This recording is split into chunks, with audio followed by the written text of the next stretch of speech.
காஞ்சிபுரம் வந்தவாசி சாலை அம்மன் ஆர்ச் அருகே திருப்பருத்திகுன்றம் சாலை ஐயப்பன் நகரில் உள்ள அருள்மிகு தாய் ஸ்ரீ படவேட்டம்மன் திருக்கோயில் 47ஆம் ஆண்டு ஆடி உற்சவ விழா புதன்கிழமை காலை 5 மணி முதல் இரவு 8:30 மணி வரை மிக விமர்சையாக நடைபெற்றது.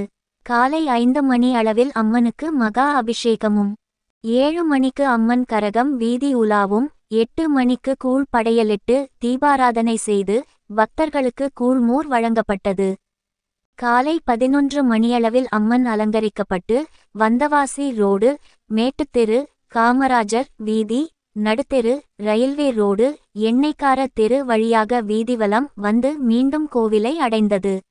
மாலை 6 மணிக்கு காஞ்சி புதிய புயல் மாஸ்டர் வி. கிருஷ்ணா மற்றும் பிரதர்ஸ் வழங்கிய கிராமிய கலை நிகழ்ச்சி நடைபெற்றது.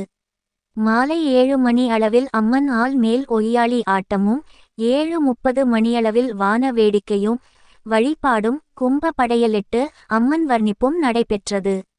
இரவு 8 மணிக்கு அம்மன் அருள்வாக்கு கேட்டு தீபாராதனையும் 8:30 மணியளவில் அன்னதானமும் பிரசாதமும் வழங்கப்பட்டது. இந்த நிகழ்ச்சியில் முன்னாள் அமைச்சரும் அதிமுக மாவட்ட செயலாளருமான வி. சோமசுந்தரம், சக்சஸ் டிவி உரிமையாளர் ரவிச்சந்திரன் மற்றும் யுவராஜ் குடும்பத்தினர், ஓஸ்வெல் டைல்ஸ் பாலச்சந்தர் மற்றும் காஞ்சி நகரின் முக்கிய பிரமுகர்கள் பெருந்திரளாக கலந்து கொண்டு அருள்மிகு தாய் ஸ்ரீ படவேட்டம்மனை வணங்கினர். நிகழ்ச்சிக்கான ஏற்பாடுகளை ஆலய தர்மகர்த்தா கலை நன்மணி எம்.ஜி. வடிவேல் மற்றும் ஆலய நிர்வாகிகள் புதிய புயல் மாஸ்டர் வி. கிருஷ்ணா பிரதர்ஸ் மிகச் சிறப்பாக செய்திருந்தார்கள்.